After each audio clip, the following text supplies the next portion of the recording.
Hey everyone, Sly47 here. I've got kind of a continuation of last week's video. A lot of people asked me why I thought the way I did with the EUDD line, specifically kind of the Holland line, as a lot of people would call it, and why they're actually good and how to actually play them, because I have a feeling that a lot of people are misunderstanding them.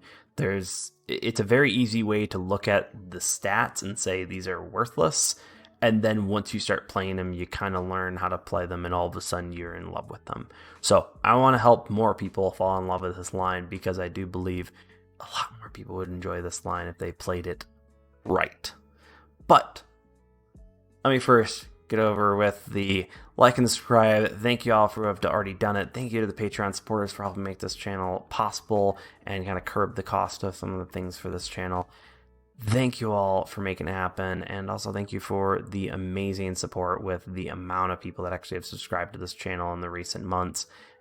It's absolutely insane, the amount of love and support y'all have given me. Love it. Absolutely love it. Thank you for making none of this feel like a stressor to make a video at all. I am absolutely happy making videos like this and having the amount of support and love that I have when I'm streaming, and from all of the videos. If I can't get something stuck in my throat right now. But first, let's all take a moment before we get into the game and the video. For all those who have a battle medal mission but keep on running into very good platoons, we've all been there when you can't get a battle medal to save your life. We've all done it. It's such a pain. Alright, let's get into it. Let's talk about the grind, because I think that's specifically where a lot of people want to go with, because there are a few points of the grind that I think are very critical, and kind of how it goes. Of course, Holland at the top, an amazing, amazing ship. Its AA capabilities are a complete lie on the screen, and its torpedo tubes, its guns, just everything looks bad. It's a lot better than what you think. So let's kind of go through the grind.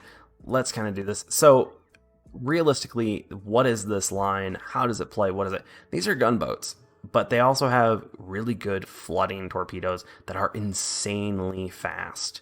These are support boats. These are not to be tip of the spear when you push. They aren't the flank pushers. These are the ultimate hype person behind the person who's finally going, okay, screw it, we're taking this flank and I'm pushing. I'm going in. If you have one of these ships behind you, you know you have a force multiplier. You are no longer just two ships. This ship has now made you even more powerful because of the fire chance and the flood chance that these ships can do with the right hands and the right play. They can counter DDs for you if you're a battleship. They can absolutely find DDs if you're a cruiser for you. And on top of it, they're very fast, very nimble ships that just have a great support suite for them in almost any situation that they have. And then at a certain tier, they finally get good AA. Like, I'm not gonna lie, they market them as AA DDs, but let's get to that through the grind. As you get up, probably about tier 5, you'll probably start kind of learning, okay, high flood chance, very low alpha. You're wanting to keep your torp tubes empty. These are not ships that are wanting to, sneak up on people and set up surprises. These are ships that you're going to be wanting to just kind of sling your torpedoes out, hope they hit, and hope they cause a flood. They reload quick, don't worry about it. Vostros and Skane are where you start getting the radar, the other skills, the capabilities that you actually can use and understand, especially with finally a lot of ships getting smoke. You now can root them out, go in after them, and have a lot of fun just destroying DDs and having fun. Though at this tier, still watch out for the CAs and CLs. They will still wreck you and can hurt you, but you can definitely hurt them back. I almost want to, at these tiers, you kind of consider them light cruisers that just don't have a citadel. Next thing, Oland. Depending who you talk to, more often than not, people are going to say the Oland's probably the worst part of this entire grind. This ship is a side grade to the Skane. Skane's just really good for its tier, so the Oland definitely needs some love and fixes from maybe wargaming sometime, but some people like it. Some people find it fun, so whatever. Doesn't matter. So realistically, after that, you get the Australia and Holland, which then you finally get the AA capabilities to actually shoot down planes, and I'm talking like clear skies are easy. They become the Worcesters of the DD line.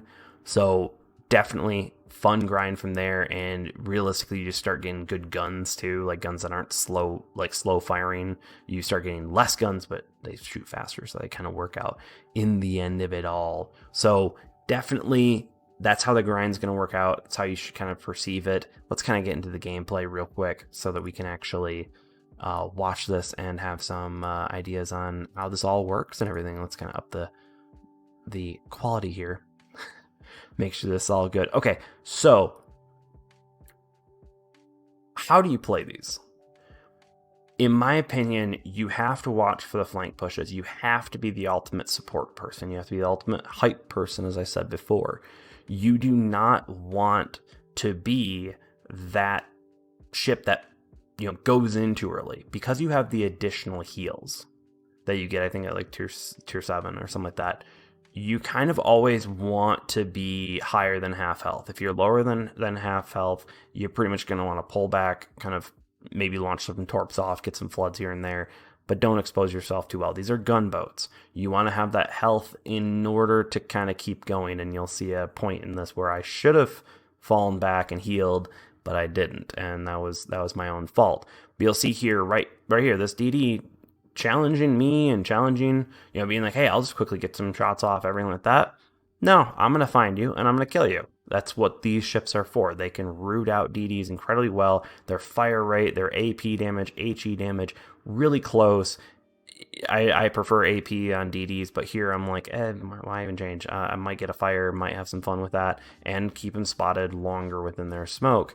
And of course, right here, just absolutely crushing on that with a little bit of support from my team. Now, right here, I'm going into the middle, specifically designed myself. I've got a lot of camping ships, so let's try to screw with them with my torps. My torps are much longer range than typical in this line, because this is the Oland. I don't have the Holland yet. Holland has the same thing, though.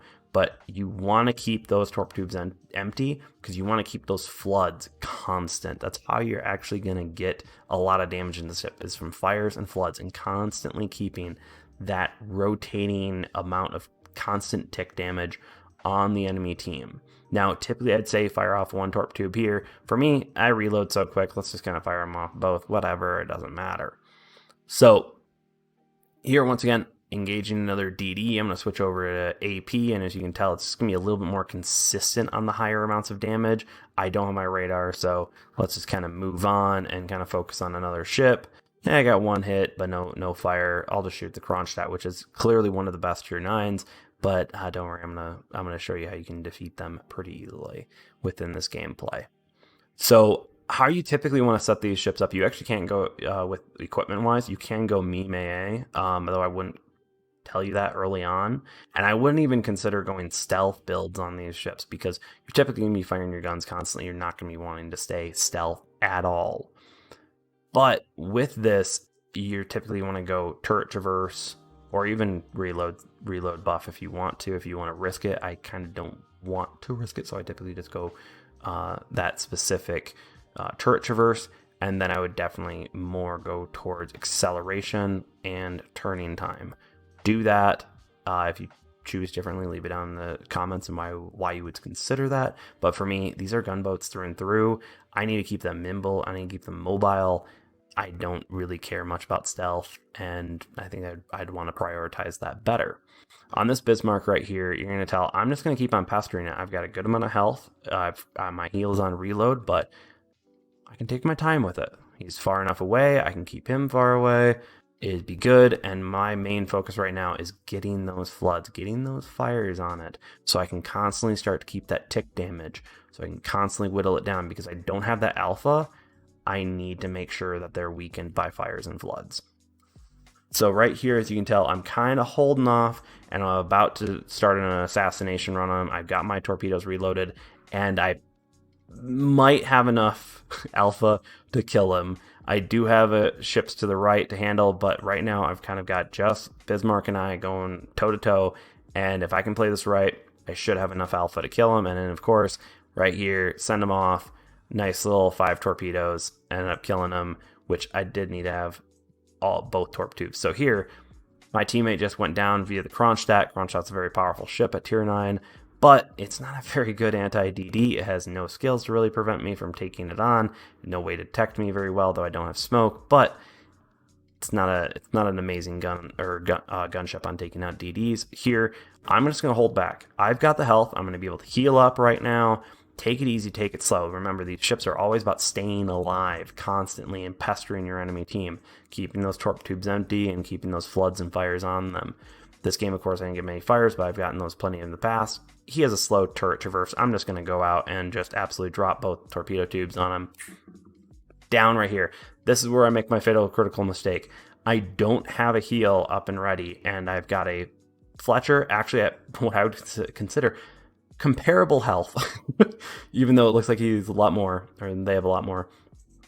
I don't have the health to trade, even with my guns and how good they are and how I can dodge and nimble and maneuver. So I should have probably just run away at this point. I should have fallen back further, just let myself at least get my next heal. I got enough time in the game and come back. Let my carrier kind of spot, let him kind of soften up the target for me. But I wanted the kill. So, of course, you can tell once again, these guns are amazing at absolutely hitting targets at max range. They're a little inaccurate, or it's mine. It's probably me.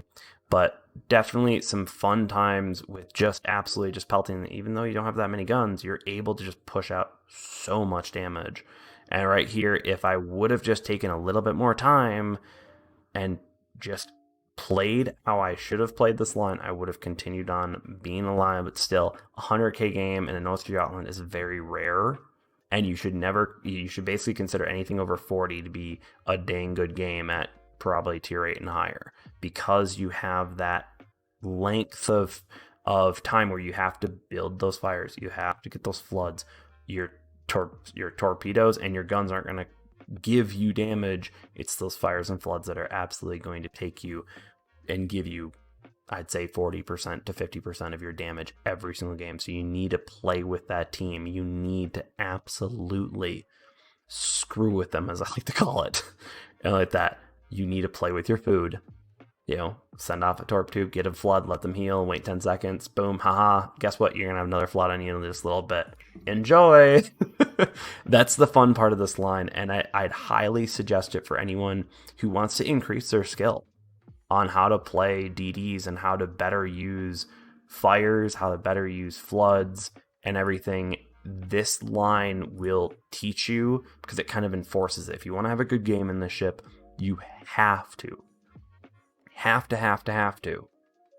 play the ship to its strengths. This is not an IJN DD where you can just drop a bunch of torps and call it good.